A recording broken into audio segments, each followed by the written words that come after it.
Muito bem. Obrigado a todas e todas pela participação, né? Nós tivemos agora uma sessão maravilhosa, né?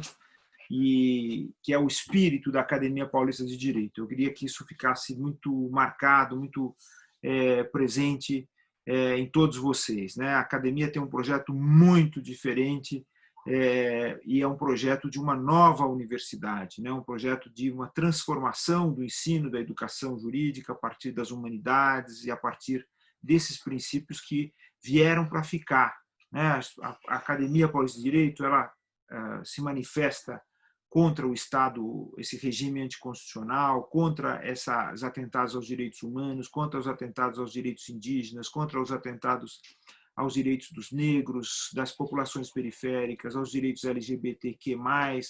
A gente se manifesta porque nós entendemos que essa ordem que está aí, ela veio para ficar e a gente tem que só desenvolver, inventar mais direitos, inventar mais espaços de participação. E agora a gente vai ouvir a participação importantíssima dos pesquisadores e pesquisadoras. Eu vou começar, claro, pelos pesquisadores e pesquisadoras os pesquisadores europeus, né, que estão aqui conosco, né, o Lívio, que está na Itália, mais distante, e o João Proença Xavier, que está em Boa Portugal. noite. Boa noite.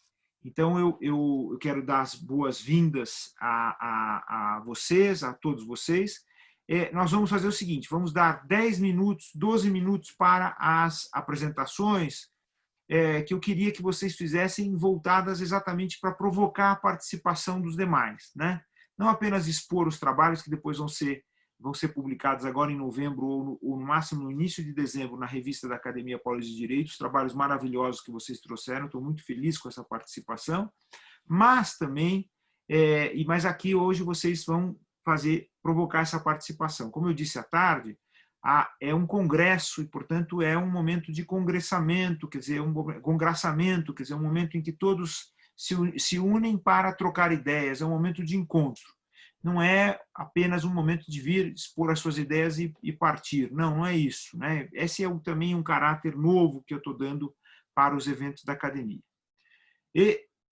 Dunque, passo la parola innanzitutto al caro professore Livio Perra, ricercatore dell'Accademia di Diritto di San Paolo, che sia benvenuto e sentite libero di fare la tua importante presentazione in italiano.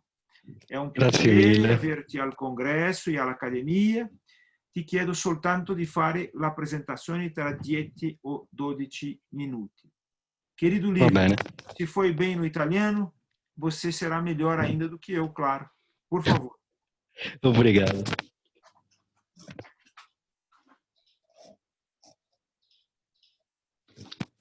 Iniziamo subito. Diciamo che il mio intervento è dedicato alle nuove sfide della democrazia, i diritti della natura nell'umanesimo ecologico. Quindi cosa c'è da dire? C'è da dire che le democrazie moderne oggi hanno un compito abbastanza complesso, non è facilissimo, è un compito un po' difficile, se possiamo dire così, e devono portare all'interno del mondo giuridico, dell'ordinamento giuridico, i valori culturali. Cosa vuol dire questo? Una volta che vengono portati all'interno, si tratta tutto di un problema di riuscire ad armonizzare con l'intero sistema. Nella nostra epoca diciamo che c'è una grande attività da parte di movimenti, da parte di partiti, che questi movimenti, questi partiti svolgono la loro attività per ottenere il riconoscimento della cultura di appartenenza, della loro cultura, della loro propria cultura, e con essa quindi con tutti i valori che vanno a caratterizzare la loro cultura. I popoli indigeni e la società, come noi sappiamo, come abbiamo visto in questi anni, soprattutto diciamo nell'ultimo secolo, soprattutto negli ultimi decenni, quindi negli ultimi 10 anni soprattutto, ma consideriamo tutto il secolo più o meno, i popoli indigeni e la società si sono organizzati in movimenti per portare davanti ai governi, davanti ai palazzi, le loro istanze per ottenere il riconoscimento dei propri valori culturali. Quindi cosa è successo? Si sono organizzati i movimenti perché, come sappiamo, la voce di un individuo solo molto spesso non basta e quindi organizzandosi in movimenti riescono a portare più voci e quindi questa voce si sente in maniera più forte. Cosa è successo? Soprattutto c'è stata un'apertura democratica, un dialogo multiculturale, perché questo ha favorito il nascere di dibattiti politici e giuridici e ha dato spazio perché queste voci potessero esprimersi, perché ci fosse questa espressione di più culture, di più popoli, di più nazioni. Non è stato facile perché, se noi dobbiamo valutare se è stato facile o no, diciamo non è stato facile perché ricordiamo che si è appena usciti dall'epoca coloniale, ormai sono da poco che si è usciti da quest'epoca coloniale, se ricordiamo anche il secolo scorso ancora vi erano tracce di colonialismo, queste espressioni culturali, alcune culture di alcuni popoli, venivano identificate come subculture, come sottoculture. Cioè si riteneva che la cultura dei popoli europei che veniva portata fosse più importante delle culture locali ed indigene. E quindi ci si è dovuti anche liberare da questo peso, da questa etichetta, da questa etichetta che veniva data a queste culture. Quindi molti movimenti e partiti indigeni hanno chiesto più riprese, più volte, il riconoscimento della loro cultura, ma non solo, anche di avere la pari espressione, quindi di potersi esprimere in maniera analoga, in maniera uguale, all'interno del proprio paese, del proprio Stato. Le democrazie odierne quindi stanno attraversando una nuova epoca. Questa nuova epoca io la posso definire utilizzando le parole di Henryk Skolmowski come umanesimo ecologico, perché quest'autore ci ha detto che l'umanesimo ecologico è un'era in cui la natura e l'essere umano hanno il medesimo valore, quindi possiamo usare questa definizione.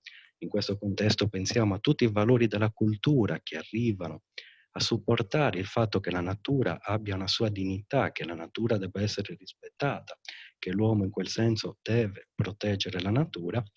Poi anche come termine, se noi andiamo a vedere umanesimo ecologico, prendiamo il termine umanesimo, ci ricordiamo che l'umanesimo è stata quella fase in cui si sono ripescate le tradizioni, le culture, contestualizzandole anche, quindi da un punto di vista anche un po' storico, da cui siamo usciti dal Medioevo e quindi ripercorre un po' quell'idea di uscire dai secoli bui e quindi per questo anche la scelta di questo termine umanesimo ecologico. Poi, cosa è successo? Soprattutto dove l'abbiamo vista questa espressione delle culture, questa espressione delle culture indigene? Noi l'abbiamo vista nel diritto ambientale, perché ci sono stati tantissimi disastri che a noi ci hanno fatto scattare dei campanelli d'allarme. Io penso a Seveso, penso a Bhopal, penso a Chernobyl, dove abbiamo avuto proprio quelle tragedie, dove abbiamo avuto quegli attacchi all'ambiente molto forti. E ogni tanto c'è questo allarme ambientale che si manifesta in maniera così drammatica. E cosa è successo in materia ambientale per cercare di dare una risposta non solo a questi fatti tragici, ma anche all'inquinamento, a tutti questi fatti che piano piano vanno a deteriorare l'ambiente, vanno a consumare l'ambiente, si è cercato nella cultura e nella cultura indigena si è trovata la risposta. Dove abbiamo trovato questo fatto che alcuni paesi siano andati a ripescare nella cultura di appartenenza dei propri popoli? Abbiamo trovato in Ecuador, in Bolivia, in Nuova Zelanda, in Colombia e addirittura anche in India.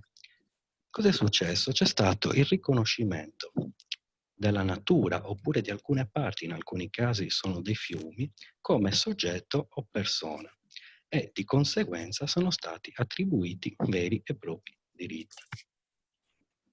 Il diritto cosa ha fatto? Cosa ha fatto il mondo giuridico? Il mondo giuridico ha preso i valori del rispetto della natura che erano già presenti nella tradizione, quindi nella cultura, che erano presenti nella società dei vari popoli che componevano lo Stato e quindi da queste culture ha preso quel valore sacro che veniva dato alla natura. La natura era considerata quasi una persona, quasi un'entità sacra, il diritto l'ha preso, l'ha fatto proprio. E cosa ha fatto il diritto? Il diritto ha detto bene, allora sono persone, sono soggetti e qual è il modo con cui il diritto riconosce la meritevolezza di una tutela? Qual è la forma più alta che noi conosciamo nel mondo giuridico? È il fatto che vengano attribuiti diritti. è il fatto che gli vengano dati diritti. Quindi cosa è successo? In Ecuador e Bolivia abbiamo detto che la natura è diventata soggetto di diritti. I diritti della natura quali sono? Dobbiamo anche vedere quali categorie possiamo ricondurli. Sono essenzialmente di due categorie. Sono quelli che sono relativi all'esistenza, quindi al fatto che la natura esista, possa vivere, possa esplicare i suoi cicli, la sua tranquillità. E poi ci sono anche i diritti relativi alla restaurazione della natura. Quindi in questo caso sono tutti quei casi in cui si va a riparare, si va ad agire dopo che ci sono stati dei danni per ripristinare la situazione iniziale, per limitare i danni, per arginare i danni una volta che si sono verificati. Per esercitare i diritti della natura, però, se noi riflettiamo un attimo, pensiamo che la natura da sola non può esercitare tutti i suoi diritti, la natura non può andare davanti a un giudice, non può andare in un tribunale, non può porre in essere le istanze amministrative, non può fare determinate cose. Quindi cosa succede? I meccanismi che sono stati utilizzati da questi ordinamenti sono quelli della rappresentanza e della tutela, cioè sono gli esseri umani che vanno ad agire per la natura, per curare gli interessi della natura.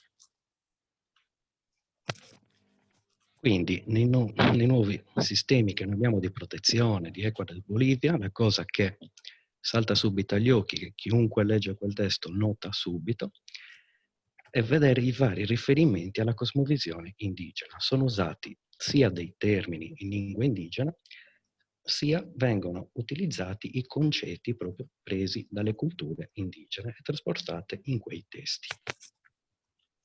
Come è successo questo?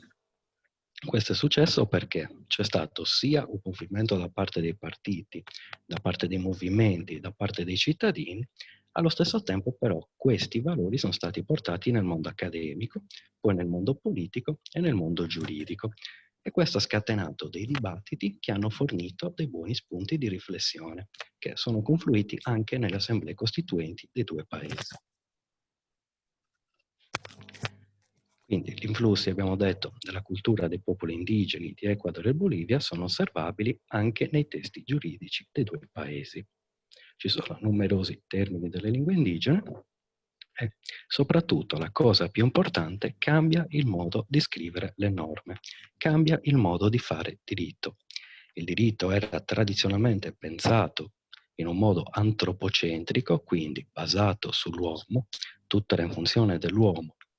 Tutto veniva costruito, quindi il diritto, in base all'uomo e per l'uomo.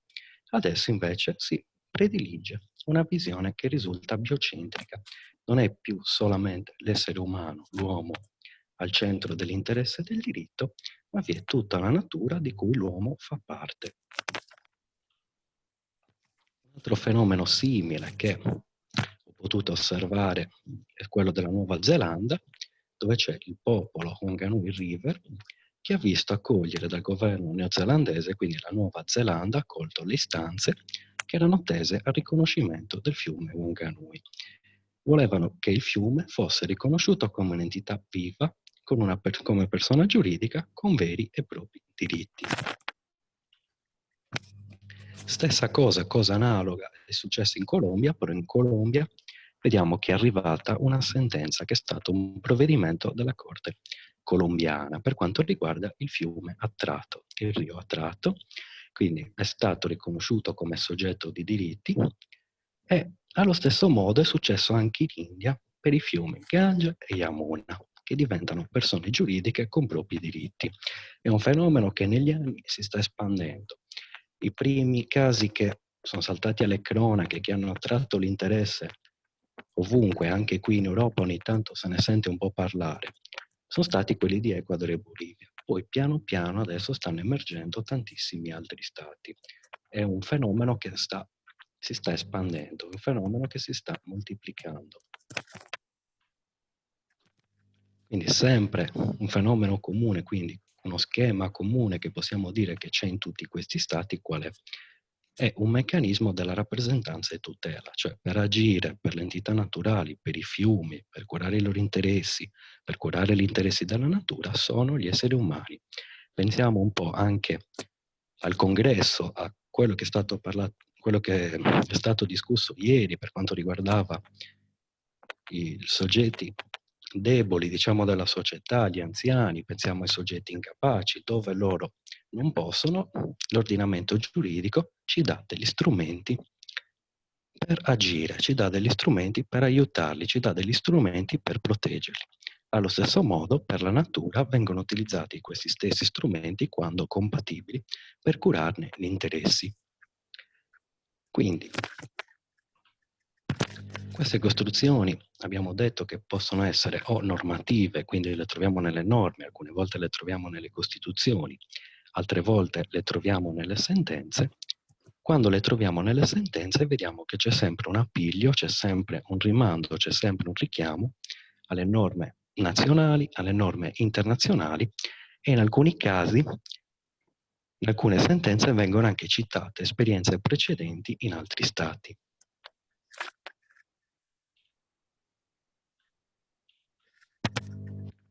Quindi diciamo che nello specifico la natura e le sue entità vengono considerate meritevoli di questa particolare tutela e quindi hanno tutta questa categoria di diritti e meccanismi che ne garantiscono l'attuazione e ne puniscono le violazioni.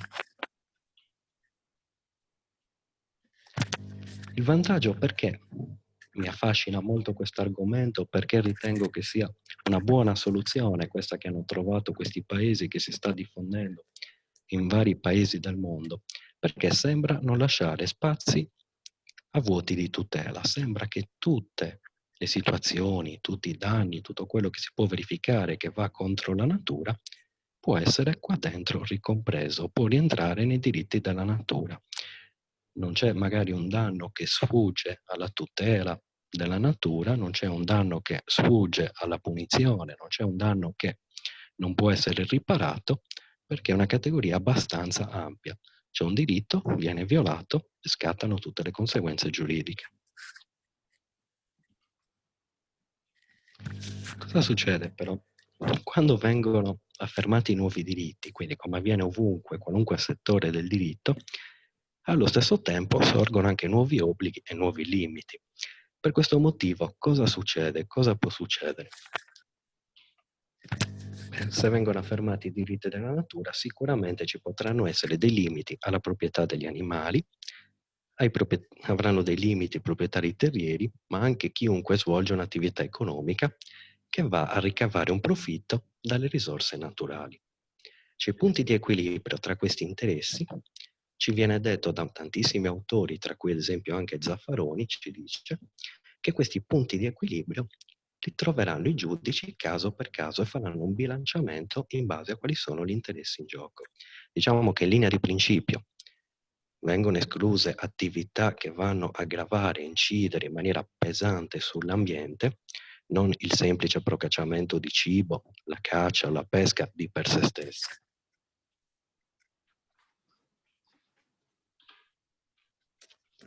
Poi molti paesi però cosa fanno? Si preoccupano anche, quando affermano questi diritti, di dare un'informazione adeguata, di sensibilizzare la popolazione. Affermare i diritti della natura ci porta a una nuova etica, ci porta a un nuovo modo di essere cittadini, a un nuovo modo di vivere la città ed il territorio. Quindi si è aperta, diciamo che considerando le varie tappe anche dell'evoluzione umana, quindi dopo l'Homo sapiens, adesso si è aperta una nuova fase che noi possiamo definire quella dell'Homo ecologicus, cioè gli uomini andranno a prediligere, a scegliere un orientamento delle proprie azioni, quindi andranno a scegliere dei comportamenti che non vadano a contrastare con i diritti della natura. È una nuova prospettiva, una nuova concezione dello Stato, cioè gli Stati adesso vogliono giungere a un buon vivere, questo buon vivere che non vuol dire accumulare ricchezze, ma vuol dire vivere in armonia tra gli uomini e con la natura. La cosa che mi sorprende di più e che mi ha stupito è che la spinta verso questa direzione è arrivata dalla cultura dei popoli che componevano lo Stato. Era qualcosa che c'era già nella cultura prima, ma che c'era da millenni. Il diritto si è accorto che era una buona idea, poteva offrire una soluzione alla problematica ambientale e ha deciso di utilizzarla, e questo è avvenuto anche perché è stato dato lo spazio per un dibattito politico e giuridico a tutte le persone, a tutti i cittadini che compongono lo Stato. Adesso vorrei chiudere il mio intervento ponendo le basi per ulteriori riflessioni, quindi diamo un po' anche uno spunto per riflettere su questi argomenti. Voglio formulare un importante interrogativo, quindi voglio fare una domanda. I valori delle culture dei popoli che compongono uno Stato, quindi questi valori culturali, possono portare all'innovazione giuridica, quindi potrebbero aiutarci ad andare avanti con il diritto, a innovare, a costruire un nuovo sistema di diritto, a migliorare il nostro sistema di diritto, come è successo qua per la materia ambientale. Cioè, questo è l'interrogativo che io voglio aprire, perché sono stati utilizzati valori culturali, ok, ricordiamoci però che era anche un momento in cui serviva una soluzione alla problematica ambientale. E quindi io vorrei, ve la butto lì così, vi lancio questa domanda per fornire uno spunto di riflessione, per dire, ma sarebbe possibile anche in altri settori del diritto utilizzare la cultura per progredire, per andare avanti, migliorare l'ordinamento giuridico, il sistema diritto, il nostro diritto? Vi ringrazio per l'attenzione. Molto obrigado. Questi punti di riflessione sono veramente essenziali, mio caro Livio Per. Grazie, molte grazie per la presentazione così aggiornata e propizia per generare un rapporto con le culture tradizionali, questa idea di umanesimo ecologico, l'idea di accogliere, curare, la visione che ha portato d'insieme dei popoli indigeni, una concezione penso antropologica, e la costruzione di ponti, passando l'antropocentrismo verso una conoscenza e pratica che si può dire cosmologica, e dunque la relazione tra natura e cultura, e la natura è evidentemente al centro come soggetto dei diritti, e come dicevano le, le pensatori antiche, è una fonte della giustizia. E dunque molte grazie Livio Per. Muito obrigado. Va bene? Obrigado. Bom, depois dessa apresentação maravilhosa do Lívio, não é? Eu gostaria agora de passar a palavra a um nosso segundo pesquisador, que está longe de nós aqui, apenas no espaço, né? Mas está muito próximo, como o Lívio, estão próximos de todos nós, pelo seu trabalho, e pela sua importância e pelo carinho. E eu gostaria de chamar, então, o João Proença Xavier, que vai falar sobre democracia, direito internacional e direitos humanos no contexto ibérico, né? O João Proença está em Portugal e está ligado também à Universidade de Salamanca, na Espanha, né? Dois universos muito tradicionais. João, com muito carinho, as boas-vindas. Por favor, por 10 minutos, a sua exposição. Muitíssimo obrigado. Meu meritíssimo presidente, professor Alfredo Atier, desde já dar os parabéns pelo sucesso já consagrado deste Congresso Internacional da Academia Paulista de Direito, Cidade, Cidadania, Democracia e Direitos Humanos, no qual tenho a honra de fazer aqui a minha apresentação. Cumprindo com o desafio, ele próprio em si é uma provocação, como poderão todos depois ver, quer pela leitura do artigo, quer pela minha fala, como se diz no Brasil. Antes de mais, parabenizar o Presidente, ilustre pelo prestígio que empresta a esta fantástica instituição que tenho a honra de partilhar com vocês como membro, neste caso integrado, associado à linha de pesquisa Democracia, Direito Internacional, Direitos Humanos, do Centro Internacional de Direitos Humanos de São Paulo, ligado à Cátedra Santiago Dantas. E nessa ótica dar os parabéns ao coordenador deste grupo de investigação, o estimado Celso de Oliveira Santos, que com toda a mestria reuniu este grupo fantástico de pesquisadores.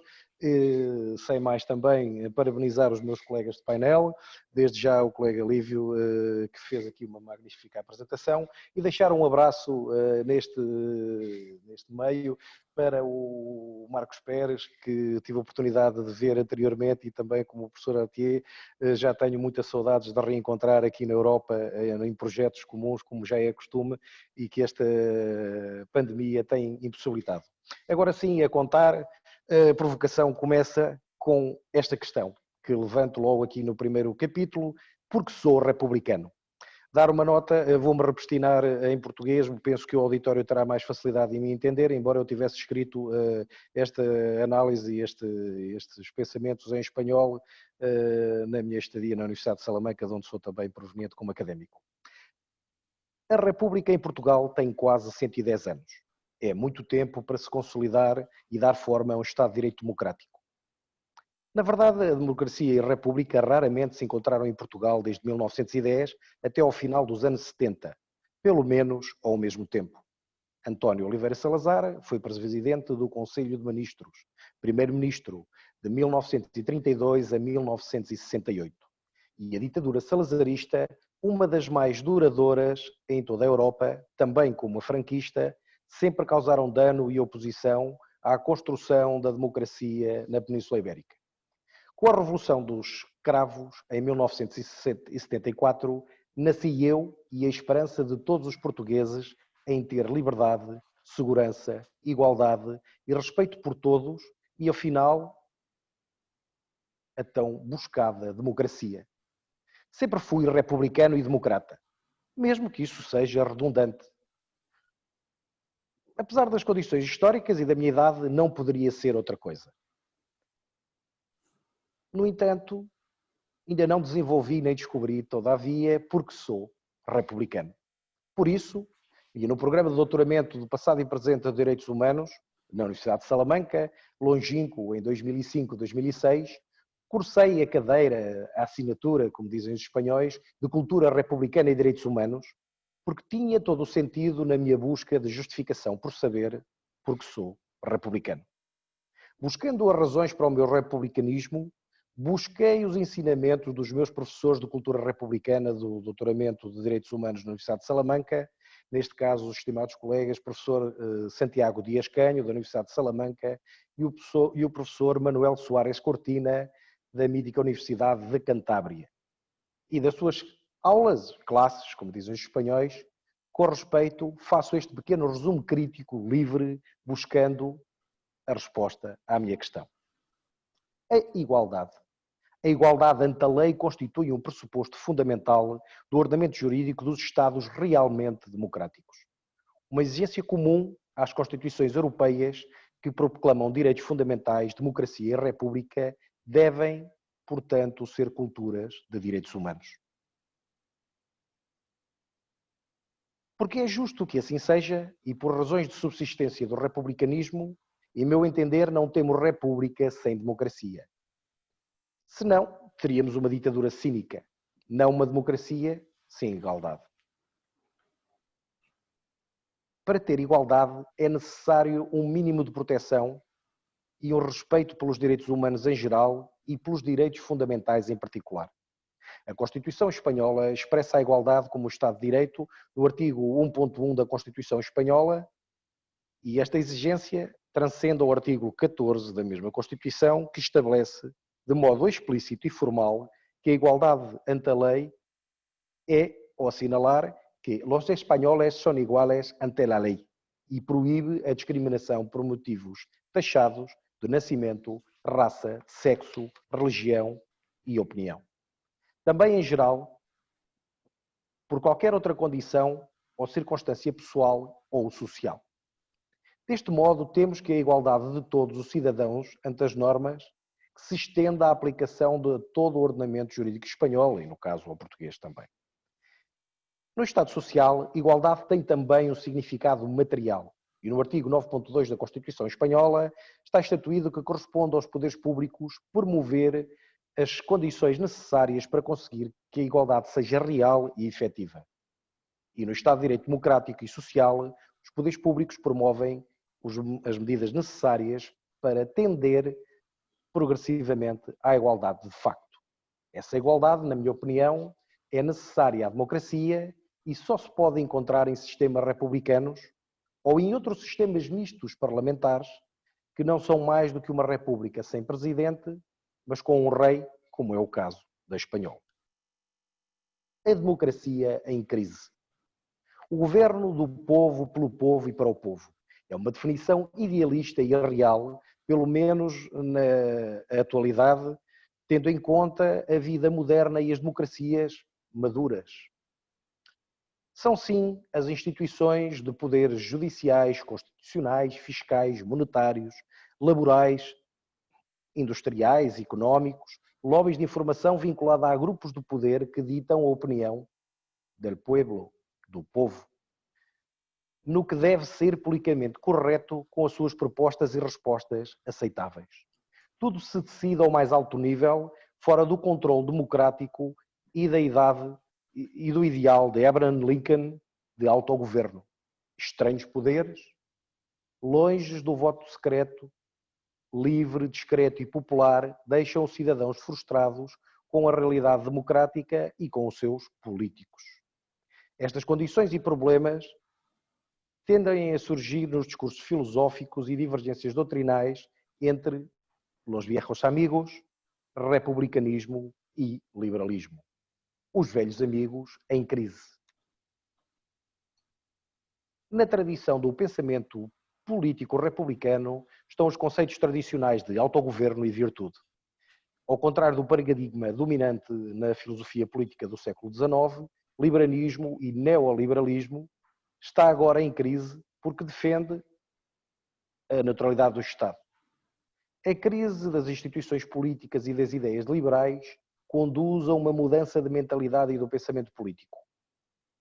A preocupação em manter as conquistas políticas revolucionárias conduz a uma vista de bases em que a história das instituições em crise é produzida pela tradição liberal.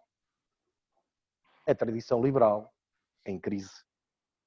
John Locke, pai do movimento doutrinal do liberalismo, defendia que os direitos individuais da liberdade e propriedade, bem como as ideias de propriedade privada e autopropriedade, eram as indicadas. A sua desconfiança nos poderes políticos ou públicos indica uma necessidade tipicamente liberal de blindar a esfera privada dos seus particulares. Os indivíduos devem conduzir os seus negócios livremente, sem intervenção do Estado. E a tradição liberal está na tradição burguesa da Revolução Industrial Inglesa e no pensamento de raiz das origens da Revolução Americana.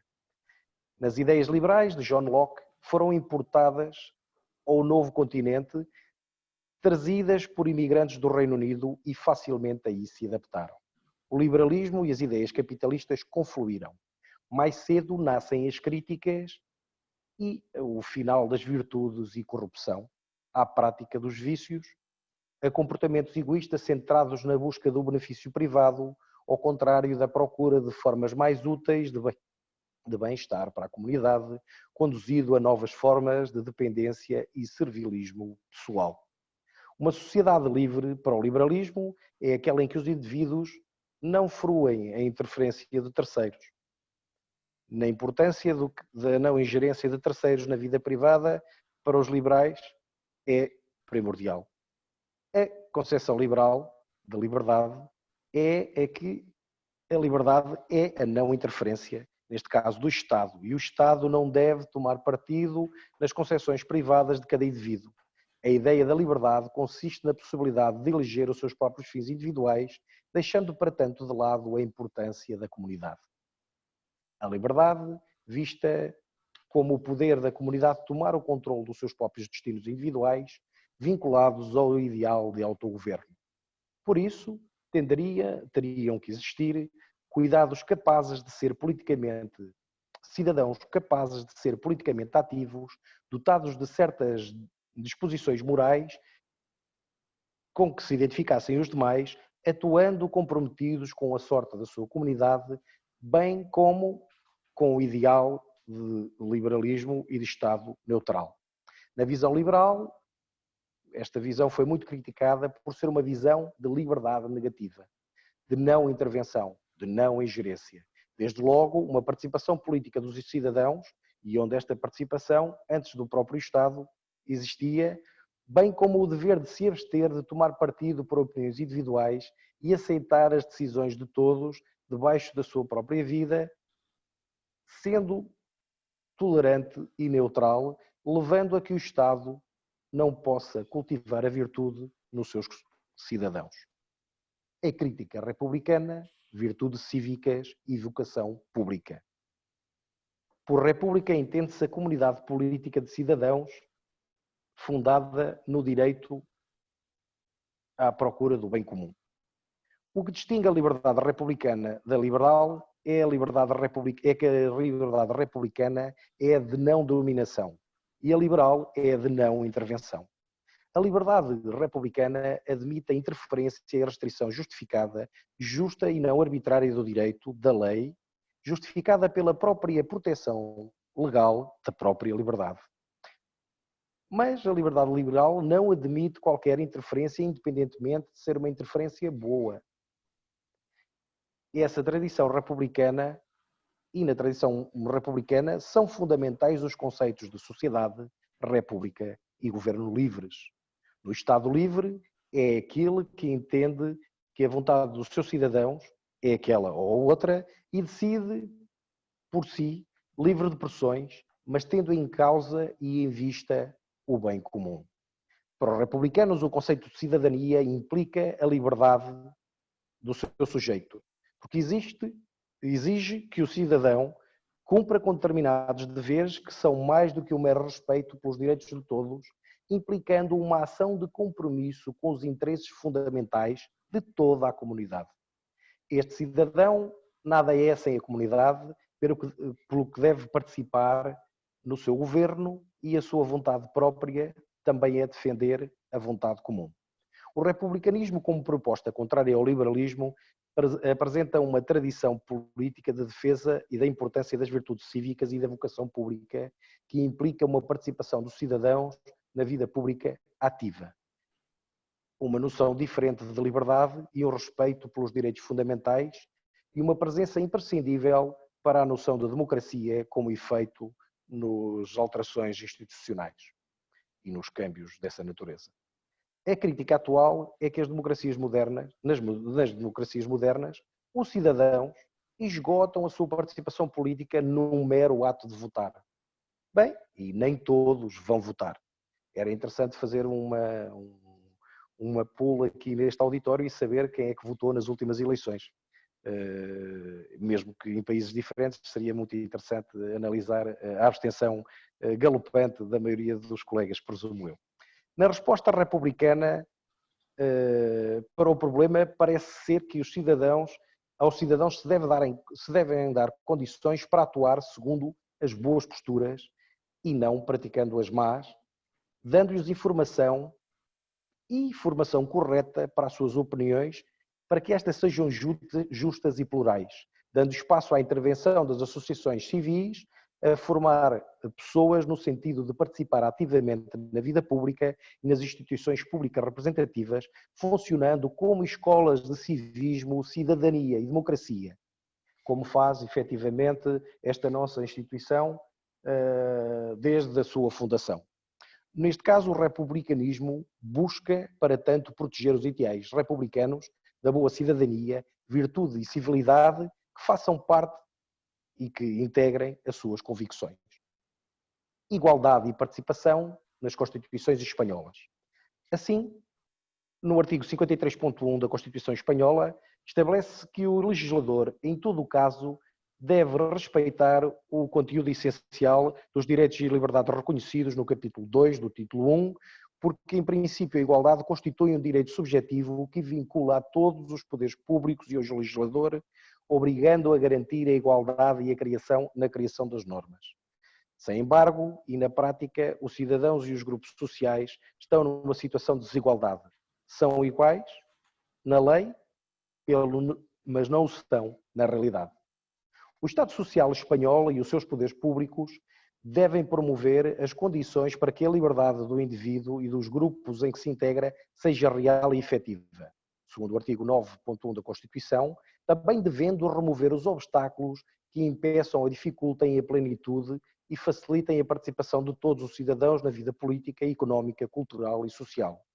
E na perspectiva do Estado de Direito atual, a igualdade e a participação política dos cidadãos são pilares da democracia moderna, bem como dos ideais republicanos clássicos. No projeto de Constituição de 1873, de 17 de junho, chamada Primeira Constituição Espanhola, já incluía no seu artigo 7, ou apartado 7, o título preliminar, La igualdad ante la ley, e no seu artigo 18, que ningún español que sea el pleno gozo de sus derechos civiles podrá ser privado del derecho de votar en las elecciones. Por sua parte, a Constituição da Segunda República Espanhola, de 9 de dezembro de 1931, no seu articulado 2, do título preliminar, define que todos os espanhóis são iguais ante a lei. E no seu artigo 34, que toda a persona tem o direito a emitir livremente suas ideias e opiniões, valendo-se de qualquer meio de difusão, sin sujetarse a prévia censura. En ningún caso podrá recogerse a la edición de libros y periódicos, sino en virtud del mandamiento de juez competente, y no podrá decretarse la suspensión de ningún periódico sin sentença firme, sem sentença de direito, sem sentença transitada em julgado. E concluindo, a Carta Europeia dos Direitos Fundamentais define que a igualdade é um princípio universal e indivisível no seu inciso 2º do preâmbulo, que significa que quem proclama este texto fundamental determina claramente que o mandato de trato paritário existe entre as normas constituintes e o pressuposto do exercício que qualquer outros direitos constituídos nestas normas mantém. Na realidade, o estudo da história contemporânea de Espanha obriga a uma detalhada compreensão da história do republicanismo. Primeiro porque a experiência das duas repúblicas, a de 1873 e a de 1931, representam duas realidades fundamentais que no passado da Espanha, e segundo, que representam realidades fundamentais no passado da Espanha. E segundo, porque os valores sociais e os projetos políticos, bem como a sua natureza territorial e das repúblicas que deram ao seu Estado espanhol, constituem uma memória fundamental da realidade espanhola passada e atual. Suárez Cortina, em El Gorro Fricio, Liberalismo, Democracia e Republicanismo em la Restauração, livro do ano 2000, afirma: sin la democracia espanhola actual busca un referente más que la tradición monárquica, hay que acudir a la historia del republicanismo y de los proyectos de la nación y Estado que representa. Y es que, a excepción del excesismo democrático, la única experiencia democrática en la historia de España que está asociada a los ideales de republicanos. República quiere decir democracia. Esta, a su vez, contempla la afirmación de un conjunto de principios que solamente tras la guerra civil y la etapa franquista fueron asumidos por la monarquia. Penso que o republicanismo e os seus ideais sempre estiveram na linha da frente na defesa dos direitos humanos, buscando os seus consensos e lutando pela defesa dos direitos da pessoa desde a primeira hora. Como se pode observar por este estudo e pela história do republicanismo espanhol, bem como da leitura das presentes propostas constitucionais, desde cedo o republicanismo começou com a luta pela defesa e reconhecimento constitucional, proteção e busca do consenso e das faculdades e prerrogativas inalienáveis a todas as pessoas de facto por serem pessoas e, portanto, seres autónomos e conscientes titulares dos direitos humanos.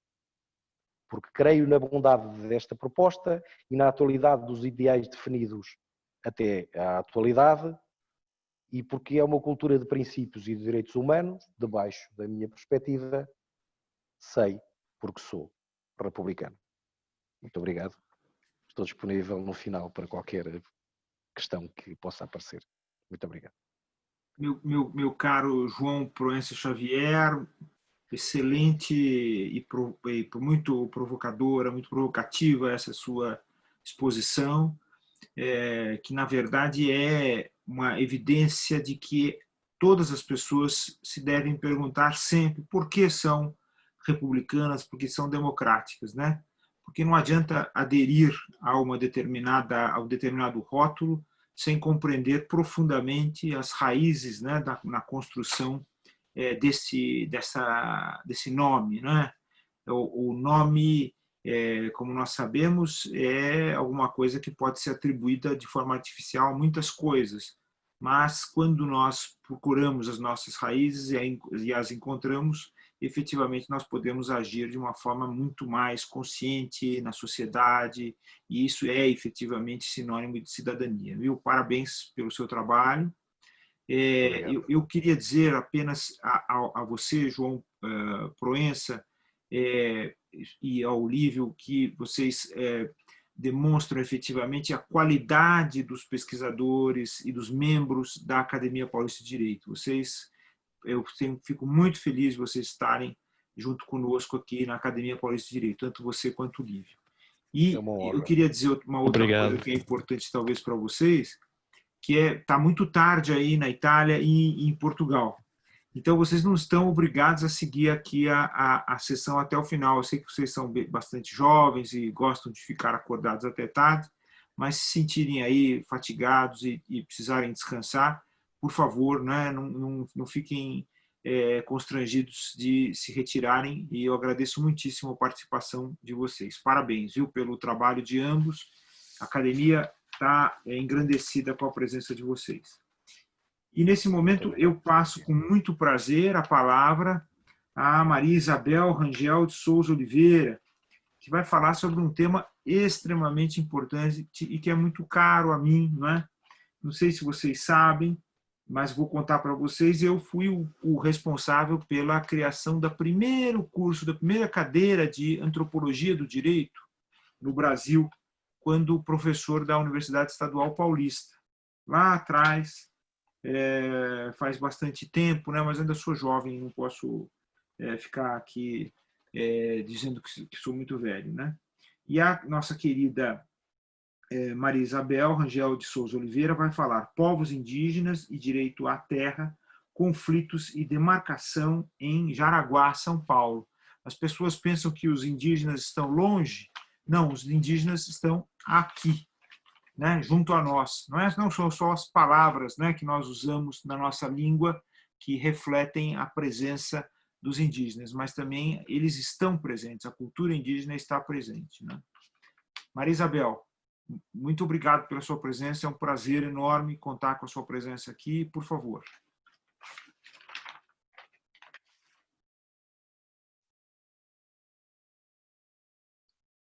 Seu microfone está funcionando?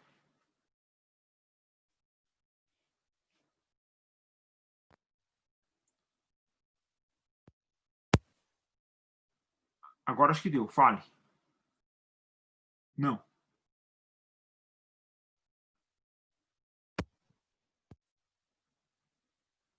Quem sabe se você tentar falar direto no microfone do computador sem o fone, será que você consegue? Tirando... Não. Está me ouvindo agora? Agora sim. Pronto. Só um minuto, peraí. Está muito ruim o som, mas estamos ouvindo. Está muito ruim? Assim agora está bom, melhora? agora está bom.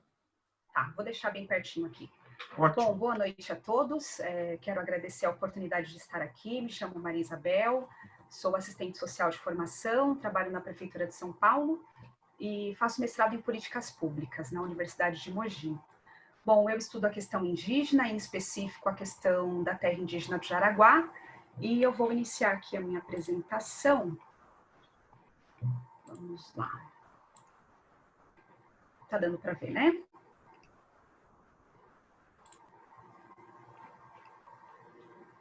Tá dando para ver? Sim. Segundo o congresso, tá ótimo. Se você apertar no modo de... É isso, assim, ótimo. Foi. Ficou melhor. Tá. Inclusive, essa imagem é uma imagem da terra indígena do Jaraguá. A terra indígena fica dentro do Parque do Jaraguá, Parque Estadual. E essa foi uma ocasião de conflito, onde houve a revogação da demarcação da terra indígena em 2017. Então, a imagem já diz por si, foi uma ocasião em que os indígenas acessaram a parte das torres de comunicação e, enfim, um movimento, né, para que se retomasse a terra indígena que havia sido revogada.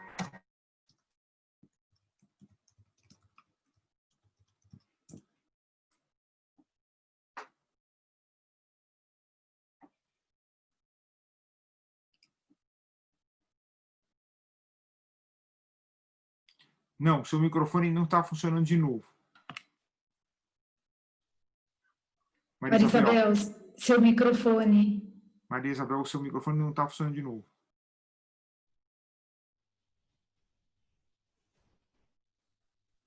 Não, não está funcionando. Não. Será que se você tirasse e falasse direto no computador, será que não seria melhor? Tirar o fone de ouvido e o microfone, talvez. Falar direto.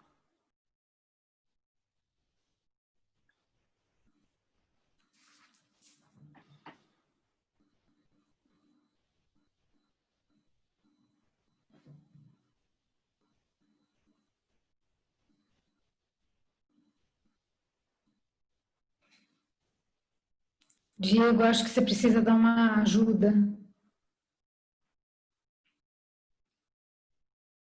Ela não está sabendo. Acho que ela pediu para alguém um outro microfone. Ah, tá.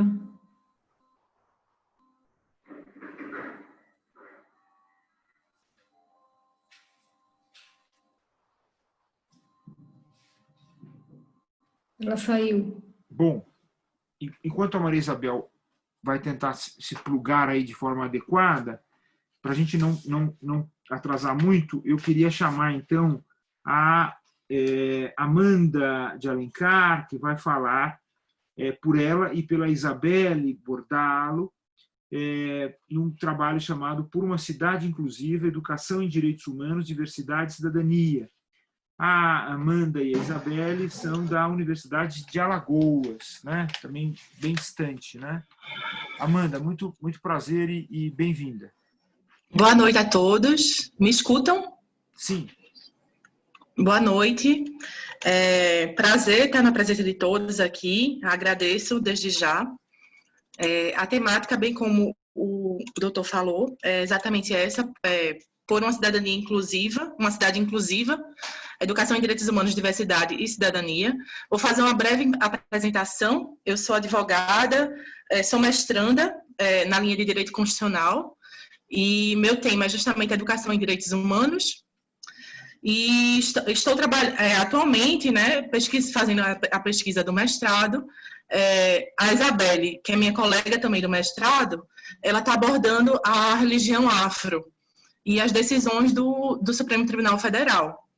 Então, ambas temos experiências envolvendo nossos estudos. Eu, enquanto especialista em direitos humanos, fiz uma pesquisa interventiva numa comunidade do Recife, justamente para tentando entender o acesso à justiça. É uma comunidade que é extremamente violenta, então tem pouquíssimos atendimentos na Defensoria Pública, que foi onde eu passei grande parte do meu período de estágio acadêmico. Então, minha pesquisa foi nesse sentido. A da Isabelle foi enquanto servidora do Tribunal de Justiça de Alagoas, junto à religião afro, né, e a intervenção do poder público nesses locais, no sentido de incluir essas práticas na urbe, né, na questão da cidade, né, porque ela constatou que eles ficam localizados em locais distantes do centro. Justamente essa marginalização é propícia, né, a esse distanciamento, né, também a ausência de inclusão nas práticas na cidadania e a ausência de práticas de aceitação dessa diversidade cultural e religiosa. Então, o artigo pretende debater e apresentar uma proposta de fortalecimento dessa interação democrática entre o Estado e a comunidade, né? A proposta que foi apresentada intenta pensar justamente em uma cidade com perfil inclusivo, que seja fidedigna à ideia de cidadania ativa. O conceito de cidadania ativa é muito abordado por Maria Berenice, que é uma das autoras que é trazida nesse texto, né, nesse artigo, e dentre outros autores que eu vou abordar. Nessa perspectiva, nós abordamos aspectos iniciais do direito à cidadania, né, no primeiro tópico, e a educação em direitos humanos, demonstrando que a conscientização do indivíduo perpassa por um processo sistemático e multidimensional na promoção dos sujeitos de direitos. E, justamente nesse interim, traçamos uma perspectiva de cidade inclusiva, cuja característica recai justamente na visão de uma polis enquanto mecanismo de efetivação de um espaço público dinâmico, que tem voz e que tem vez. Essa atmosfera pública se insere na urbe como condição indispensável, que marca notadamente esse viés democrático dos direitos humanos. Nesse contexto, nós apresentamos esses projetos, os quais eu falei inicialmente, que tiveram como intenção, né, como objetivo principal, a criação de espaços de visibilidade, de efetivação democrática e urbanística, né? Eles tiveram conteúdos díspares, diferentes, mas trazem esse panorama comum de luta pela efetivação de espaços na cidade, delineada pelas periferias do ser, dispondo justamente como um diferencial os institutos íncitos à educação em direitos humanos. Então, como objetivo geral, foi justamente a intenção de propor, além de uma mera intervenção desses projetos no âmbito de populações invisibilizadas, mas também que fosse pensado, e a intenção foi realmente a reflexão do pensamento crítico acerca do modelo atual da disposição urbana e sua influência no convívio social como forma de identificação, marginalização de grupos minoritários. O nosso referencial teórico, justamente, trouxemos o professor Celso Laffer, com a abordagem da reconstrução dos direitos humanos, fazendo um diálogo com Hannah Arendt, professor Magenzo, que fez um estudo da educação em direitos humanos na América Latina, professor Valério Mazzuoli, também com abordagem dos direitos humanos da cidadania e da educação, nessa abordagem da Constituição de 1988, Constituição Cidadã, Hannah Arendt com a condição humana, trouxemos também Maria Benevides com a cidadania ativa, Paulo Freire, a educação como prática da liberdade, Jane Jacobs, trazendo morte e vida de grandes cidades. A metodologia adotada foi justamente a pesquisa bibliográfica e a análise de casos práticos concernentes à temática pesquisada.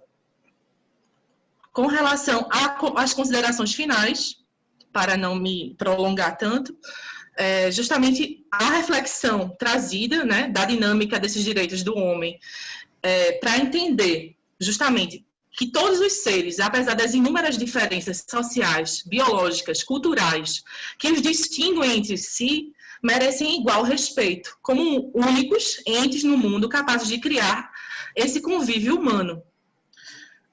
Então, os direitos humanos, nos dias atuais, né, surgem como esse reconhecimento universal de que, em razão dessa radical igualdade material, ninguém, nenhum indivíduo de gênero, etnia, classe social, grupo religioso ou nação pode afirmar-se superior aos demais.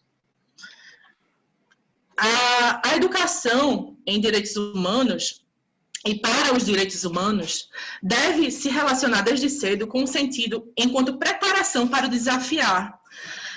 Porque uma educação em direitos humanos, ela tem que ser desafiadora, tem que se propor a tomar iniciativas, a formar iniciativas que se preparem os cidadãos para a mobilização social, para serem instrumentos de mudança, que seja emancipatória, e não uma mera fábrica de reprodução das formas de ação já conhecidas.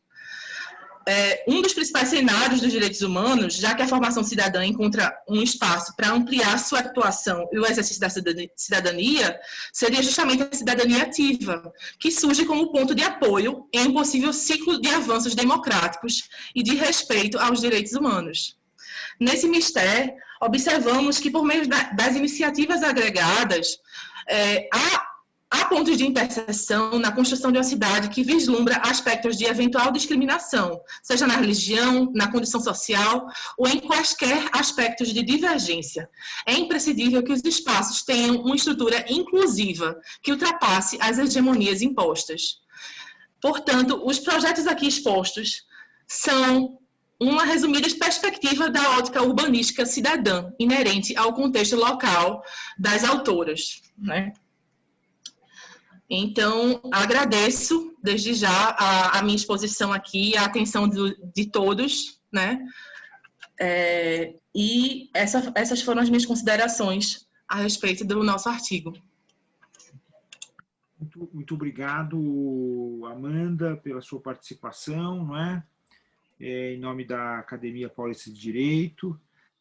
Você sabe que o professor Laffer é uma pessoa muito querida, né? Não apenas por ter sido meu professor, mas porque ele tem uma importância muito grande na construção dos direitos humanos, e ele vai receber nesse congresso mesmo o título de acadêmico emérito da Academia Paulista de Direito, que é reservado exatamente àqueles que se empenharam na construção dos direitos humanos, da cultura da paz e da democracia no Brasil, né? Então, eu fico muito feliz que ele seja uma referência teórica do seu trabalho. O seu trabalho é muito interessante, junto com o da Isabelle, e vai sair publicado na revista na Polifonia. Obrigado pela sua participação. E eu vou pedir um pouquinho mais de paciência só para a Maria Isabel, e vou passar agora a palavra ao nosso querido Álvaro Edgar Pinho Simão, que vai falar sobre ocupação e ressignificação do espaço público, inclusão do skate no jogo da cidade. Um tema fantástico, maravilhoso, tudo a ver com tudo aquilo que a gente está construindo aqui juntos pela academia, né, Álvaro? E sim, professor. Seja muito bem-vindo, maravilhoso. Ocupar. Obrigado, professor. Obrigado. Vocês estão me ouvindo? Sim. Obrigado. Bom, boa noite a todas e todos, né? Antes de mais nada, eu gostaria de agradecer a organização do Congresso Internacional Cidade, Cidadania, Democracia e Direitos Humanos, em especial o professor Alfredo e a doutora Roberta Thier, pela atenção e a presteza nas informações. E também agradecer a oportunidade de falar de skate, né? E eu estou aqui no campo do lazer, né, em meio a todos esses temas do Congresso, né? E o skate é meu lugar de fala, eu pratico skate já há quase 27 anos, né? Bom, e meu nome é Álvaro, eu sou advogado, sou especialista em cidades, planejamento urbano e participação popular pela Unifesp. Esse trabalho que eu vou estar apresentando, ele faz parte da conclusão de curso desse curso de especialização, que teve apoio da professora, da minha orientadora, a professora Giovana Bonilha Milano. Professor, eu vou fazer a provocação. O skate é democrático? Ele é cidadão? E já tem o título de cidadania? Bom, a primeira cidade que o skate ocupa é a cidade da Califórnia nos anos 60. E ganha o mundo e chega no Brasil em meados dos anos 70, na cidade do Rio de Janeiro. No período da ditadura militar, o esporte ele foi visto como contracultura, marginal, rebelde, transgressor. E isso se prolongou por muito tempo, essa visão. Anos depois, o skate chega na cidade de São Paulo e encontra uma cidade em processo de urbanização acelerada, com muitas praças, parques, ruas sendo asfaltadas, uma cidade skateável. E em 1988, então prefeito Jânio Quadros, por um decreto municipal, ele proíbe a prática de skate no município, com o argumento que os skatistas estavam atropelando crianças e idosos no Parque de Ibirapuera, e o parque onde ficava a prefeitura na época, né? E o skate ele tem o seu primeiro ato político de reivindicação de espaço público no Brasil, exatamente nesse momento, né? Onde os skatistas eles fazem uma manifestação, fazem uma passeata contra o decreto do então prefeito, para que ele fosse anulado. Mas isso só veio acontecer um ano depois, com então a prefeita Luísa Erundina, que anulou foi um dos primeiros atos da prefeita, acho que o 3º ou 4º ato, que anulou esse decreto. Bom, o skate hoje, ele segue na mesma entoada desde o seu início, ocupando lugares skateáveis pelas cidades, reivindicando espaços e construindo espaços. E o meu trabalho, ele se ateve à ocupação e ressignificação de espaços públicos por skate na periferia. Bom, quando eu faço o levantamento de dados, né, teve um dado interessante, em 2016, o Brasil já tinha 8 milhões de skatistas. Ele é considerado o segundo esporte mais praticado no Brasil, na cidade de São Paulo e nas periferias de São Paulo, perdendo apenas para o futebol. Mas quando a gente observa essa questão de espaço público, esses lugares skateáveis, o skate ele segue uma lógica capitalista de território, centro-periferia, e que traça aquela dualidade de desigualdades territoriais, onde o Estado trata o skate, no caso da pesquisa, ele trata o skate do centro diferente do skate da periferia. E o que isso quer dizer? Quer dizer que as centralidades têm mais espaços skateáveis do que a periferia? Não necessariamente. Mas a periferia tem suas dificuldades, que são dificuldades históricas, diante da construção da cidade de São Paulo. O próprio professor Nelson Faria, no início do congresso agora da noite, ele falou um pouco da questão da periferia, das dificuldades da periferia, né? Então, isso coloca-se no skate também. Um exemplo recente, só para ver essa dualidade, como ela é tratada, foi o projeto de revitalização do Vale do Agabaú. Teve uma manifestação, no projeto não constava espaço para o skate. Os skatistas fizeram a manifestação, né, para reivindicar o espaço, com o argumento que o skate está lá há mais de 30 anos, fazendo a prática de esporte. Eu também estava no ato, né, e como eu já disse, né, aqui é meu lugar de fala, eu sou prova viva disso, né, de que o skate realmente ele ocupa ali o espaço há muito tempo. Mas um detalhe importante, que foi o interesse econômico. E aí entra essa questão da dualidade centro-periferia, onde as grandes marcas mundiais que hoje patrocinam o skate, né, fizeram uma mediação junto ao vice-prefeito, e o que aconteceu? 2 dias depois, né, foi alterado o projeto de revitalização do Vale do Agabaú, colocando um espaço para a prática de skate. E, claro, tem a questão da memória, tem a questão da história, tem toda a questão econômica também que envolve bastante. Só que tem uma coisa aqui, só para conhecimento, o pessoal que está assistindo nós, existe o turismo do skate. E isso é levado em conta nas cidades, né? E isso foi mostrado pelo prefeito. Falou, olha, existe o turismo de skate, onde tem uma questão econômica que traz skatistas do mundo inteiro, né? Quando você fala, eu quero andar de skate em São Paulo, eles vão traçar os espaços onde eles vão andar. Geralmente são os espaços mais na centralidade, e foi o que aconteceu aí no Vale do Agabaú.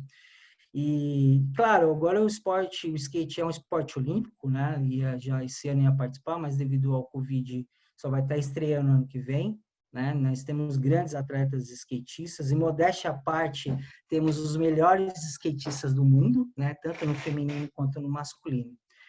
Bom, e o que leva os skatistas a ter que ocupar espaços e ressignificá-los na periferia?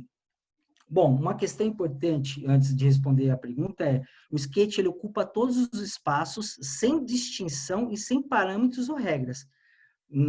Mas na periferia tem um diferencial, aqui a carência de espaços skateáveis, que aí faz com que os skatistas venham ressignificar espaços na periferia,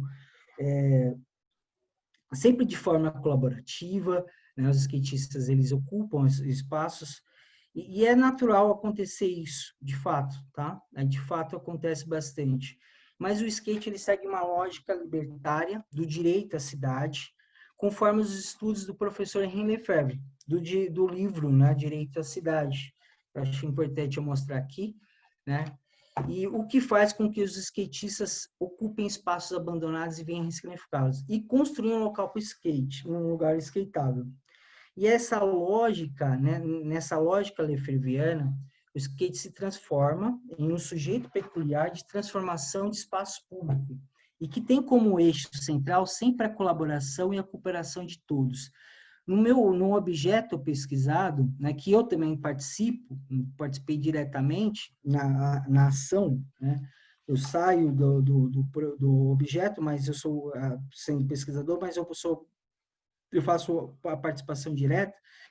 Teve a participação dos moradores e o comércio local. Mas um outro ingrediente teórico importante nesses sujeitos é a invenção do cotidiano, dos estudos do professor Michel de Certeau. E o que isso quer dizer? Boa parte desses skatistas da periferia são da classe trabalhadora. Logo, eles precisam muitas vezes de estar próximo da família, cumprir horário de trabalho, ou estão desempregados, e às vezes não têm condições de se locomover ao centro, né, onde estão os melhores lugares para a prática de skate, ou os estabelecimentos privados de prática do esporte. E aí que entra a questão teórica da invenção do cotidiano de Michel de Certeau. Eu estou com o livro aqui, também vou mostrar, né, interessante, que ele diz o seguinte: olha, reinventar o cotidiano de 1000 maneiras, né? Então, e os skatistas fazem isso desde a sua essência nos anos 60. Olha a história do skate, como que ele nasce. Surfistas que não podiam surfar pegam suas pranchas e colocam as suas rodinhas para patinar e vão para as ruas da Califórnia. Então, aqui está clássico. Eu estou inventando o meu cotidiano de 1000 maneiras. Se eu não consigo surfar, vou inventar alguma coisa para mim fazer o mesmo movimento do surf. E isso, o direito à cidade...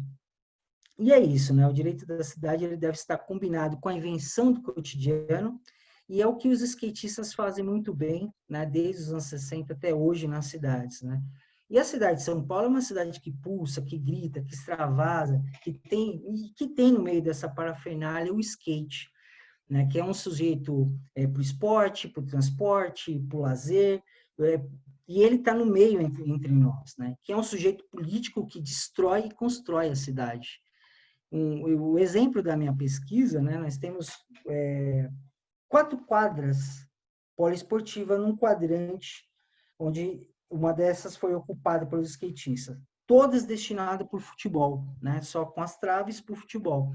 Então, essa que estava abandonada, que estava com sujeira, enfim, essa gente ocupou, olhando todo esse cenário, né, de 4 quadras poliesportivas destinadas para um único esporte, né?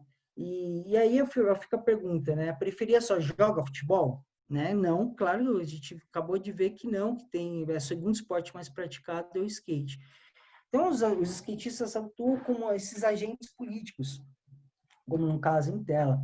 O que está acontecendo agora, né, recentemente, está sendo reivindicado o espaço ocupado junto à prefeitura, e já foi apresentado um abaixo-assinado com 2.000 assinaturas, né, entre skatistas, moradores e o comércio local. Tem uma questão econômica, né, que vale ressaltar, que foi importante, né, e o skate traz isso, que a quadra era abandonada, era um lugar morto, né, nem os próprios moradores não gostavam nem de passar próximo da calçada, né. Então, quando os skatistas ocupam o espaço e ressignifica ele, passou a ter uma movimentação diária de skatistas, de 30, 60 skatistas diariamente, até mais nos finais de semana, o que movimentou o território. Então, ele hoje é ocupado tanto por skatistas brasileiros como estrangeiros. É interessante a questão dos estrangeiros, porque o skate da periferia é um pouquinho diferente do skate do centro. Então, eles vão para conhecer também os locais, como os skatistas da periferia andam, né? E isso converteu em movimentação no comércio local, né? Com a abertura de comércios, né, próximo da quadra de skate, e isso é um ponto importante. Um outro detalhe apontado na pesquisa, que esse, para mim, acho que é o mais importante, que a quadra ela não é só para o skate. E não é só para a prática de skate, ele é para confraternização, ele é para diversão com a família, ele é para o churrasco, ele é para... Em resumo, é um lugar de festa, um lugar democrático, é um lugar onde de todos, seja skatista ou não, né? E aqui entra a chave do Henri Lefebvre, né? Do direito à cidade, né? Aqui eu estou no campo do lazer, né? No lazer da cidade, e é válido para todos que estão aqui participando, para todos os cidadinos, né, do mundo. Temos que ocupar cidades fora do campo do capital e dentro da lógica lefebvriana do direito à cidade, de forma livre, reinventando o nosso cotidiano, a cidade. E não existe espaço morto. O que existe é a falta de interesse de ocupá-lo, né? Então, é isso, né? Eu só queria fazer uma indicação, ganhou o Oscar agora recentemente, o skate, ele não só tem essa grandeza de estar no esporte olímpico e toda essa força econômica hoje, né? Tem um debate que saiu um documentário agora, que ganhou o Oscar, um documentário chamado Aprendendo a Andar de Skate em uma Zona de Guerra. Conta a história de garotas skatistas no Afeganistão, né, onde elas têm que andar de skate escondido, né? Então, é muito interessante. Então, respondendo à minha provocação, o skate é democrático, ele é cidadão e já tem um título de cidadania.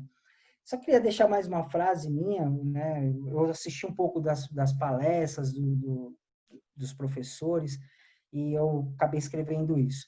Não entregue o seu direito à cidade a terceiros, mas decida como utilizar a cidade na forma da lei, mas de forma livre. Obrigado, gente. Obrigado por todos. Álvaro, muito obrigado pela sua apresentação, né? Respondendo a uma pergunta que foi feita, né? O tema não é inusitado, o tema tem tudo a ver com o programa e o projeto do Congresso, né? O skate é lazer, o skate é cultura, né? É uma cultura de ocupação, uma cultura de transgressão. O skate é efetivamente uma prática da democracia, né? A democracia pulsa de várias formas, né? E é extremamente importante a sua participação e tem aí, se você for olhar no chat, aí tem um convite para você, tá bom? E eu quero que você responda positivamente a esse convite que eu lhe fiz. E olha aqui, o Álvaro, olha aqui, ó. Obrigado.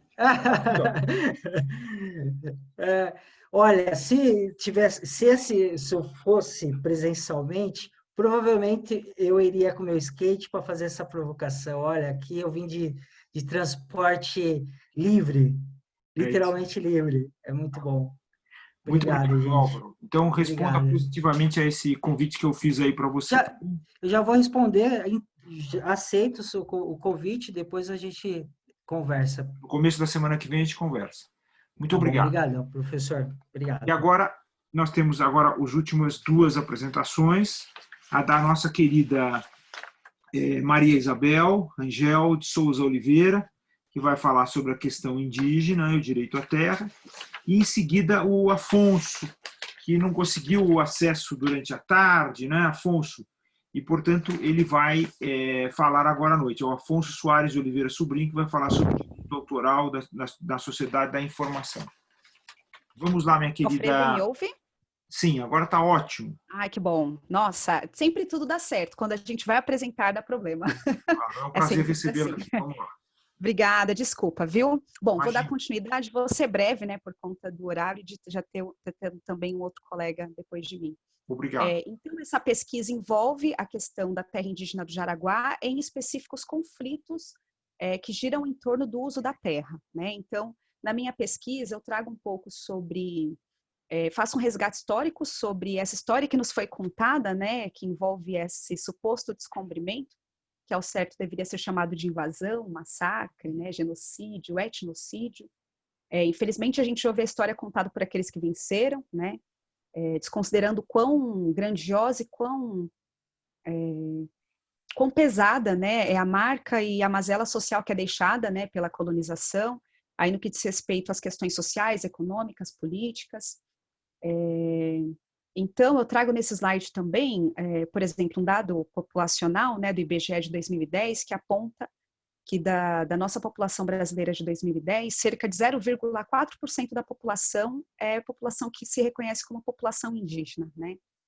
E quando, na verdade, antes da colonização, o nosso povo era um povo de múltiplas línguas, culturas, nós tínhamos mais de 3 milhões, né, de povos originários no Brasil. E hoje, o estado de São Paulo, que tem cerca de 41 mil indígenas, cerca de 37 mil deles, a grande maioria, vive nos centros urbanos, né? E aí hoje falar sobre terra indígena é falar sobre como essa relação de se ter uma comunidade em centro urbano, pensando a escassez dos recursos naturais, o quanto isso é problemático quando a gente pensa nos grupos que estão muito dispersos, né, com a privação de terra, dentro dessas disputas do uso da terra, dentro dessa mudança ambiental e cultural, e que, de certa forma, vai se perpetuando por conta do nosso hábito de uma sociedade capitalista, né? Então, no desenvolvimento do meu trabalho, eu faço um resgate histórico sobre a questão fundiária e como ela é determinante para os conflitos envolvendo as comunidades indígenas, não somente indígenas, né, as populações ribeirinhas, quilombolas, pesqueiras, que sofrem com as ações do capital, envolvendo aí essas investidas, os empreendimentos imobiliários, hidrelétricos, as barragens, exploração de minério, madeira, e essa disputa de terra e esse monopólio de posse, né, que fica nas mãos do capital e que são os principais impasses aí vividos pelas comunidades que residem em regiões que são muito ricas, né, naturalmente. Especialmente, né, dentro dessa classe dominante que se encontra bem representada aí nas bancadas ruralistas, né, no parlamento, e em aparelhamentos privados, né, que tentam legitimar esse interesse dos reis do agronegócio, né. Nesse slide eu trago também um pouco sobre a história das demarcações. Então a gente aí tem nas constituições federais menções muito pontuais a como foi pensado o reconhecimento das terras indígenas às comunidades tradicionais, quando na verdade terra indígena é terra tradicionalmente indígena e terra que lhe é por direito constitucional. Mas só na Constituição de 88 que fica estabelecido o direito originário sobre as terras, competindo aí a União, né, o processo de demarcação, proteção e respeito ao uso da terra. Aqui nesse quadro eu trago como que está distribuído, né, as terras. Eu faço um estudo também das 462 terras indígenas hoje regularizadas no Brasil. A grande maioria está na região norte. Somente 12,2% das terras indígenas estão regularizadas. Fica sob responsabilidade da FUNAI identificar, limitar, demarcar e providenciar a regularização fundiária, mas a gente tem aí mais de 85% ainda em processo de demarcação. Aqui é o meu local de estudo, então é uma aldeia do Jaraguá. No Jaraguá existem 5 comunidades, 5 aldeias, onde vivem cerca de 900 indígenas. Eu estudo a aldeia Tecoá e Tacopé, é uma das 5 aldeias do Jaraguá, vivem lá 42 indígenas da etnia Guarani, Embiá e Pataxó. Essa terra foi demarcada no ano de 87, com apenas 1,7 hectare de extensão, e aí, nos últimos anos, ela foi, por muita reivindicação e luta, a comunidade conseguiu um aumento, visto que, longe da ideia da propriedade privada, que para nós, uma sociedade capitalista é pensada dentro da nossa casa, nosso espaço de trabalho, as instituições, as comunidades indígenas, elas precisam de um espaço para perpetuar sua cultura, seu modo de vida, seu plantio, seu cemitério. Então, é muito pequeno, 1,7 de hectare de extensão. Ela foi demarcada em 1987 e somente há poucos anos ela conseguiu uma ampliação, depois de muita luta. E aqui, depois de uma pesquisa, ou melhor, ainda dentro da pesquisa que eu venho fazendo, eu trago um pouco sobre todos os conflitos que eu consegui levantar que envolve essa terra indígena de Jaraguá. Então, em 1987, ela foi demarcada com 2 hectares de terra, quase 2 hectares, o que já mostra aí uma violação da Constituição, porque foi um espaço que não considerou a necessidade para a reprodução física e cultural desses povos. Aí, em 2013, desse povo, né? Em 2013, houve a expansão da terra para 531 hectares, mas ainda assim, 308 pertence ao governo do estado, porque a terra fica dentro do Parque Estadual de Jaraguá, então não é tudo terra indígena. Em 2015, a gente tem uma grande situação em que foi publicado no Diário Oficial, do dia para a noite, um mandato de segurança com pedido de anulação da terra indígena, e que foi aberto por 2 cidadãos que se autodeclaram donos da terra. Em 2017, uma outra publicação em Diário Oficial anulando a demarcação da terra indígena, que ora foi demarcada em 1967, e observou-se que foi uma abertura para análise de concessão da terra para uma iniciativa privada. Então, é como se fizessem uso do nosso espaço, da nossa casa, pensando a concessão para uma iniciativa privada.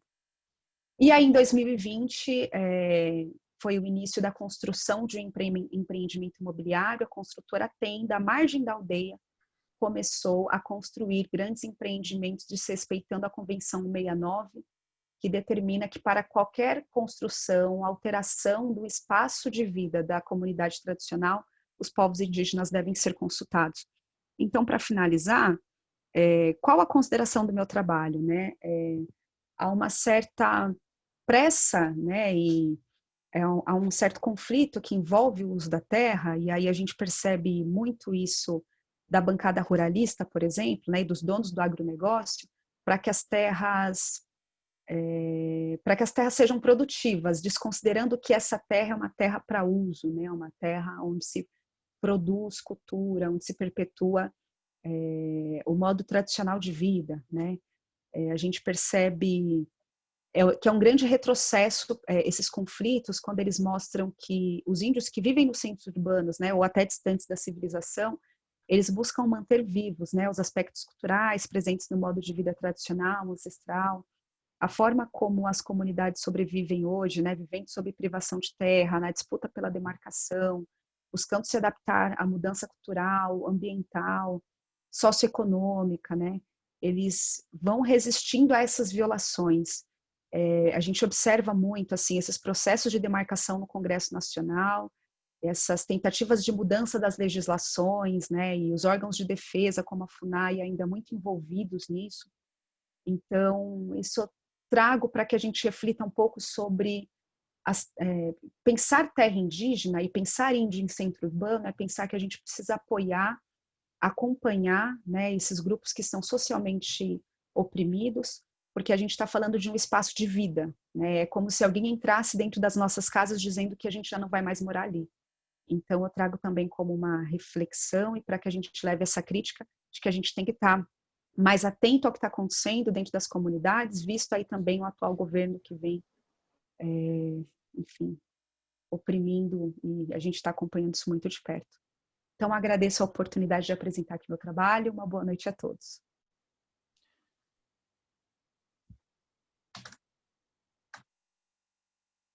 Obrigado, Maria Isabel. Se você conseguir tirar a apresentação, por favor. Sim, vou ver como que eu faço aqui.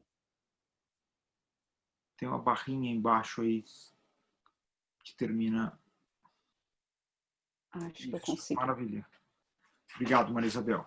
Imagina. É um trabalho maravilhoso, né? Muito importante e muito oportuno, né? Porque agora nós temos o Supremo Tribunal novamente para julgar uma DPF que é extremamente decisiva, né, diz respeito aos indígenas da região do Contestado, ali na Santa Catarina, perto do Paraná, não é?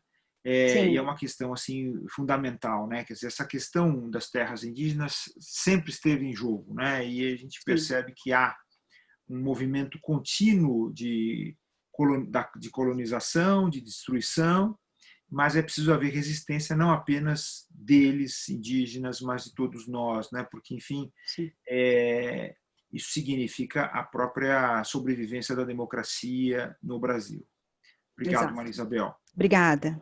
E agora, assim, no último momento, e com muita alegria, né, eu consigo agora falar com o nosso querido Afonso Soares, o Afonso Soares é o de última hora, né, Afonso? Porque você veio a se inscrever justamente quando houve a prorrogação do prazo, depois que nós tivemos que adiar o Congresso, e é um prazer enorme agora ouvir a sua apresentação, que você ia dar à tarde, mas teve aí seus problemas técnicos também, como a Maria Isabel também teve agora. Então, você é muito bem-vindo. Por favor, Afonso. Eu que agradeço a oportunidade e também eu congratulo com os colegas aí, que é um momento especial para a gente, né? E o tema que eu pretendo desenvolver rapidamente aqui é sobre primeiro, tá? Eu sou pós-graduando pela Poli, né, Direito e Tecnologia, e tem um colega também aqui presente, que ele faz parte do grupo aqui, é o Álvaro, né? Então, a gente aqui está junto, né, colega? Primeiramente, eu gostaria de abordar sobre esse tema numa perspectiva que vai além da questão individual. Por que essa questão? Porque o direito autoral, geralmente, ele é observado de uma perspectiva individual. Então, nós temos a questão do direito autoral tradicional, analógico, né, que a gente conhece há bastante tempo, que lida bastante com a obra individual e principalmente com a imagem, essas questões que nós vemos no dia a dia, especialmente ligado à mídia, né, o meio eletrônico, mas de uma maneira em que aparece questão da vida privada, onde há uma interferência muitas vezes na vida privada de determinada pessoa, em que é exposta essa pessoa e ela passa então a ser objeto de pedido de indenizações, né? Então essa é uma abordagem geralmente tradicional. Essa visão mais do direito da sociedade da informação, ele pega uma perspectiva mais digital, que vai além da questão meramente individual da imagem e inclusive nós temos alguns pontos importantes que devem ser analisados aí. Um deles é a questão, por exemplo, do uso da rede social, da própria ideia de que nós temos hoje formas de trabalho do profissional que lida com a tecnologia. Por exemplo, nós temos a própria robótica, né, que trabalha também com a questão de instrumentos eletrônicos, a inteligência artificial, que foi colocada aqui, entre outros instrumentos que nós temos em que se discute, além da questão jurídica, a questão ética do direito autoral, ética e jurídica. E nós temos, inclusive, aqui uma observação do direito europeu, que ele fala sobre essa questão, que é especificamente quando trata do uso da robótica. Então, nós temos aqui, a União Europeia tem se preocupado, principalmente, com os parâmetros do uso da robótica no processo de criação. Então, a Resolução 2015-2103, várias dimensões que envolvem o tema, questão ética e jurídica, e que implica na elaboração de critérios, como, por exemplo, obras relacionadas ao direito autoral, que envolva a computação, ou o robô, ou pessoas eletrônicas, como os robôs que são capazes de tomar decisões com autonomia, ou aqueles que interagem com alguém, com um terceiro. Há, inclusive, a orientação de proposta da resolução quanto à responsabilidade objetiva, civil objetiva, mediante prova de dano, claro, e o nexo causal, desde que haja um funcionamento deletério do robô ou em decorrência de danos sofridos pelo lesado. Então, são questões que a gente vislumbra na atualidade, especialmente nesse mundo digital, que envolve o direito autoral. Claro que o tema é mais complexo. Por quê? Porque a criação ela é mais ampla, ela envolve uma questão do direito autoral relativo à ideia de originalidade, né? Então, qualquer criação que seja original, ela pode ser objeto de discussão do direito autoral.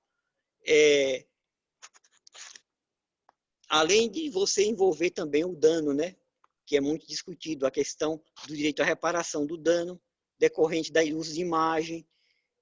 Nós temos também a questão da herança, que muitas vezes é discutida, o direito que dura por 70 anos, né, contados da morte do autor da obra. Então, são aspectos que envolvem o direito autoral no presente.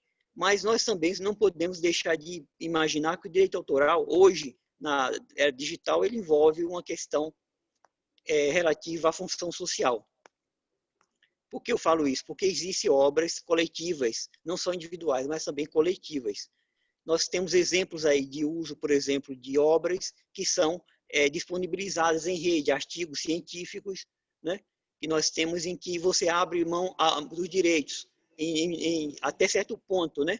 Porque não pode ser, existem cláusulas que você tem que estabelecer para que não possa ser comercializada essa obra, já que é um uso coletivo. É interessante que haja uma proteção mínima para que o autor ele também tenha uma garantia de que a obra dele vai ser utilizada em benefício da coletividade.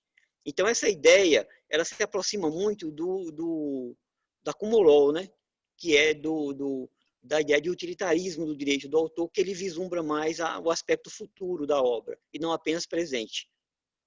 Diferentemente do modelo do Civil Law, que nós temos que ele é mais arraigado à ideia do antepassado, da construção histórica que o autor traz consigo em sua obra.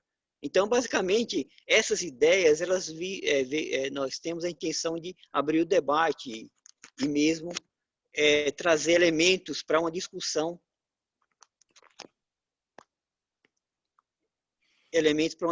sobre o tema, para que nós possamos ter uma visão mais ampla do direito autoral na sociedade da informação. Essa é a ideia inicial. Eu agradeço a oportunidade e, caso alguém tenha algum comentário, eu ficaria agradecido também. Uma boa noite. Muito obrigado. Afonso, muito obrigado pela sua participação, muito importante. O seu tema é importante, a sua especialidade é importante, tá bem? Eu quero contar com a sua participação mais próxima na academia a partir de agora. E eu sei que há muitas coisas interessantes a comentar, nós estamos todos aqui já há tanto tempo conversando, mas o nosso encontro deveria terminar às 10 horas e com um prazer assim, enorme ele se estendeu até aqui quase 10h30, né? E eu fico muito feliz com isso, eu fico feliz com a participação de todos, eu fico... nossa, eu estou assim, realizado com essa participação, sobretudo de vocês jovens, e vocês constroem junto conosco, né, com os acadêmicos, a Academia Paulista de Direito de uma forma maravilhosa. Obrigado a todos os que estão mais longe, na Itália, em Portugal, Espanha, estão em Alagoas, em João Pessoa, na Paraíba, estão aqui em São Paulo, perto de São Paulo, longe de São Paulo, mas todos estamos perto e longe ao mesmo tempo, né? Então, um querido abraço a todos, assim, muito carinhoso, e até amanhã, quando nós prosseguimos com o congresso às 9 horas, estão todos convidados a vir, viu? Muito obrigado a todos que apresentaram seus trabalhos de forma maravilhosa. Gostei muitíssimo, que maravilha que é compartilhar com vocês esse espaço. Querido Diego... Obrigado, boa noite. Forte abraço. Boa noite, Lívio. Obrigado, professor. Boa noite, professor. Até logo. Boa noite, obrigado. Diego, querido, se você quiser finalizar. Finalizar, boa noite. Boa noite. Boa noite. Boa noite a